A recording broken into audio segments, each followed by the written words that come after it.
Transtornos do neurodesenvolvimento.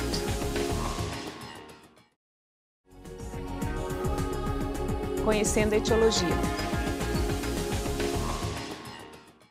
Quando falamos dos transtornos do neurodesenvolvimento, é importante relembrarmos as etiologias e, nessa medida, os manuais de classificação das doenças, dos transtornos mentais. O DSM, principalmente o DSM-5, que é o que vai elencar os transtornos do neurodesenvolvimento. Interessante, então, resgatarmos um pouco o histórico desses manuais, né? Quando nós falamos de DSM, de CID, né? Que são manuais que têm a finalidade, né? De congregar elementos para um diagnóstico, né? Dos transtornos mentais, de transtornos, nesse momento, transtornos do neurodesenvolvimento, né?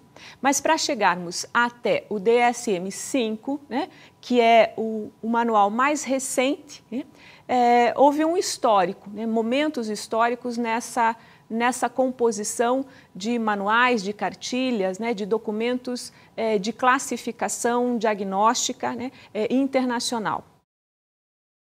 Então, podemos eleger um momento histórico, né, quando se começam a classificar algumas doenças mentais, né, estabelecer um registro que fosse padrão, né, dessas doenças mentais. Isso acontece em 1840, nos Estados Unidos. É quando a gente verifica as primeiras possibilidades de organizar um documento, né, cujo objetivo era classificar essas doenças, né, e organizar isso de uma forma universal, de uma forma a servir de referência para os diagnósticos. Então, os primeiros registros, eles visavam não só a classificação, né, mas como também um levantamento estatístico das doenças mentais.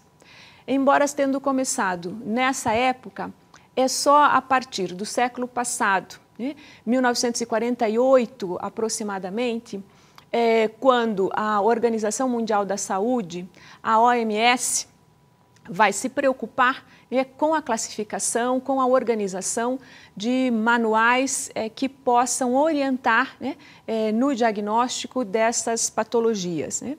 Então, é nessa época, né, em torno de 1948, que a OMS, então, ela organiza, né, um novo documento que possa estabelecer aí alguns critérios, né, de classificação para a definição destas patologias. Na OMS, então, nós vamos encontrar um manual de classificação que é o CID. Tá? É um documento também classificatório das patologias, mas que se apresenta, né, num outro formato. O CID também começa com o CID-1, né, 2, 3, e ele vai, na sua última versão, até o CID-10, onde se vão buscar, né, classificar os transtornos mentais, né, de uma forma a estabelecer critérios, né, fenomenológicos que possam diagnosticar essas patologias, esses transtornos e ajudar a equipe, né, a equipe de saúde que vai diagnosticar, a estabelecer uma certa aproximação nesses diagnósticos. Nós vamos verificar, historicamente, um outro momento importante acontece já em meados do século passado, que é em 1953, se fôssemos dar uma data precisa, né, que é quando a Associação Psiquiátrica Americana, né, a APA, ela vai também se preocupar, né, com esses documentos classificatórios, né, vai tomar, né, as organizações do CID, né, e vai publicar um novo manual, né, um novo documento de classificação. É aqui que aparece, então, o DSM, tá? Esse manual de aplicação clínica, diagnóstica, para os transtornos no desenvolvimento, né, para indicar, né, apresentando indicativos, né, da doença mental. 1994, o DSM-4. Né?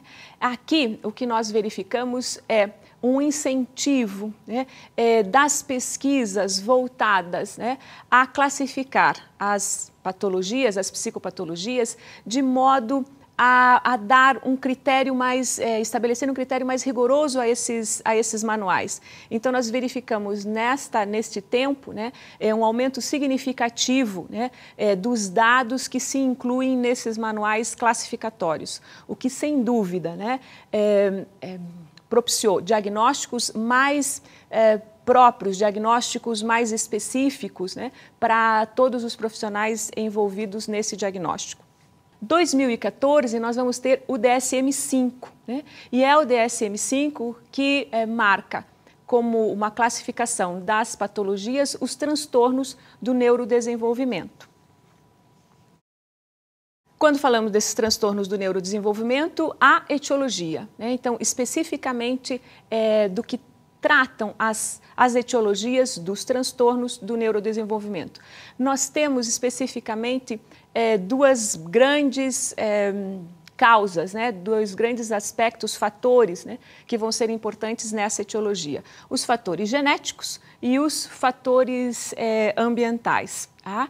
Entendendo, então, que há a possibilidade de que esses transtornos tenham, né, condições que são genéticas, mas também entender que as condições ambientais interferem, né, ou podem interferir na emergência destes transtornos, né, e que vão aí agir em consonância, né, os fatores genéticos e os fatores ambientais como causas, né, como fatores etiológicos dos transtornos do neurodesenvolvimento.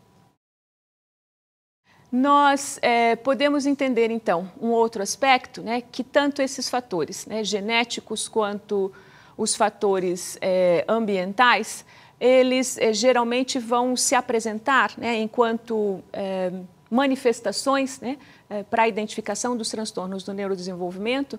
Nós vamos verificar algumas áreas que são mais comprometidas. A área do comportamento, né, a área da linguagem e a área da interação. A interação interpessoal e a interação intrapessoal, né.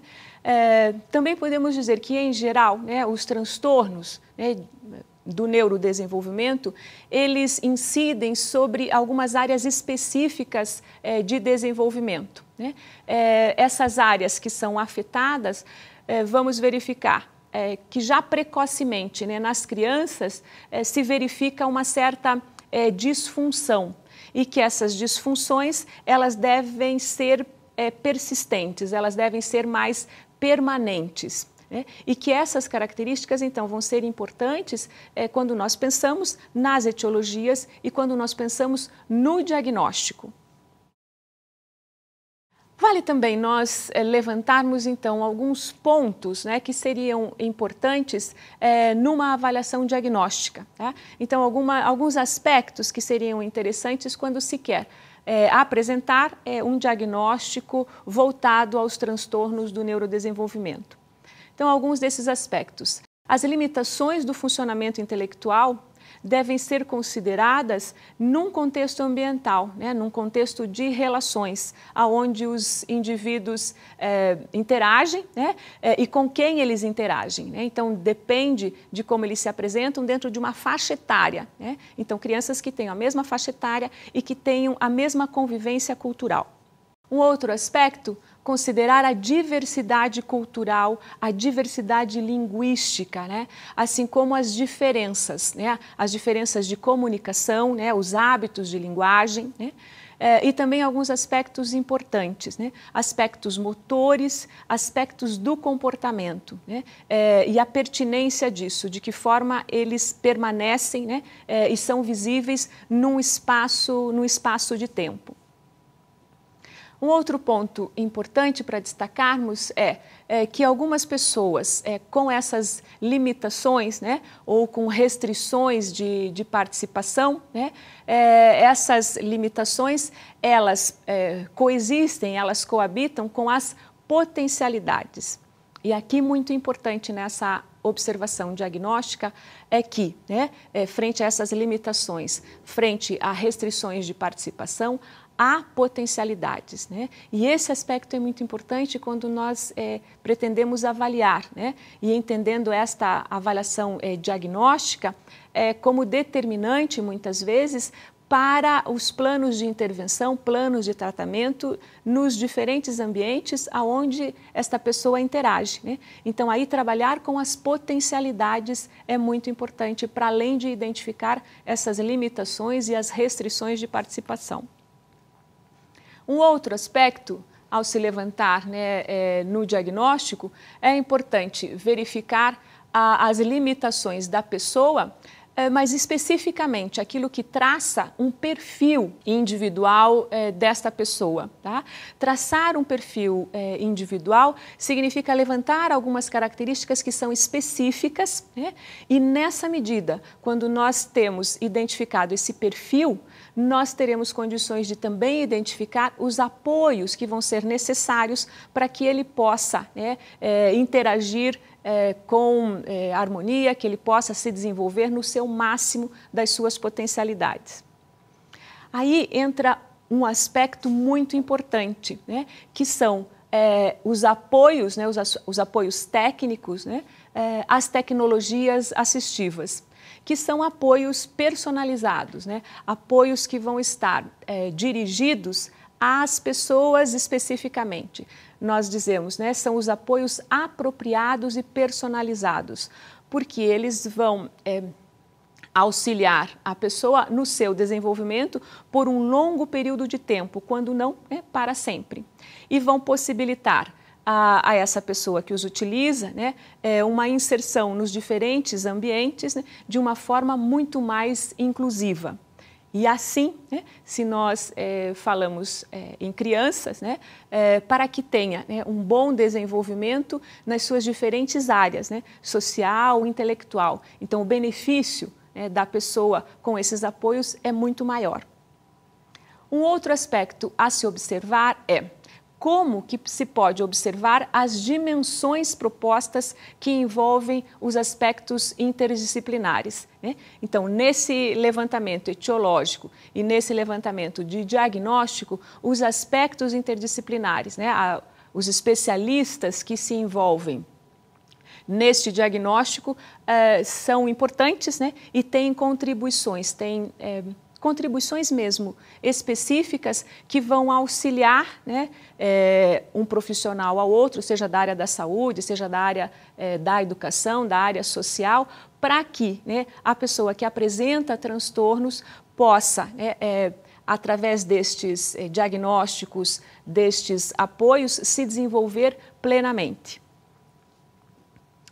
Vamos, então, agora identificar, né, dentro do DSM-5, que eu falava inicialmente a vocês, os transtornos do neurodesenvolvimento, algumas patologias que vão ser descritas especificamente nessa classificação. Tá? Então, nós temos algumas patologias que são aqui descritas. Uma delas as deficiências intelectuais, né? Então, seria um grupo, né, de classificação que apresentam características específicas. Nas deficiências intelectuais, uma das grandes deficiências que está presente na escola com muita frequência é a síndrome de Down. Um outro transtorno previsto, né, como transtorno do neurodesenvolvimento no DSM-5, são os transtornos de comunicação, também muito presentes na escola. São transtornos da disfluência da linguagem, né? Um deles muito forte é a gagueira. Isso, às vezes, muito presente, né, nas crianças, nas fases iniciais da escolarização. Um outro classificatório do DSM-5 são os transtornos do espectro autista. Tá? Dentro dos transtornos do espectro autista, nós vamos ter alguns desdobramentos e vamos encontrar aqui, também bem frequente nas escolas, a síndrome de Asperger, né, que tem uma característica específica, né, dentro do quadro dos traços e das características do autismo. O Asperger, ele se diferencia numa das habilidades cognitivas, né? Então, tem habilidades cognitivas diferenciadas dos outros espectros autistas. E uma outra classificação prevista no DSM-5 são os transtornos do déficit de atenção e hiperatividade. Aqui nós vamos ter, né, o TDAH, tá? Seja, né, voltado à hiperatividade ou seja, mais voltado ao déficit de atenção. Tá? Então, seria uma classificação também prevista aí.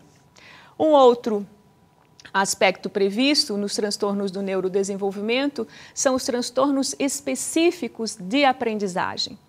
E aqui nós vamos encontrar, então, os distúrbios mais frequentes de linguagem, né, de raciocínio lógico-matemático, como a dislexia, né, num comprometimento da linguagem oral, da linguagem escrita, né, a disartria, a discalculia, né, com um comprometimento do raciocínio lógico-matemático.